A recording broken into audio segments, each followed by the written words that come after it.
सबको मेरी तरफ से सलाम। मेरा नाम रॉबिन जॉन, मैं उर्दू चर्च का क्वायर इंचार्ज हूँ और खुदावंद का शुक्र करता हूँ कि खुदावंद अपने जलाल के लिए इस्तेमाल करता है।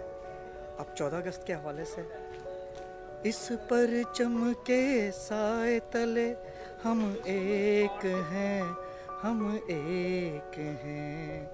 इस परचम के साए तले हम एक हैं, हम एक हैं। सांझी अपनी खुशियाँ हो,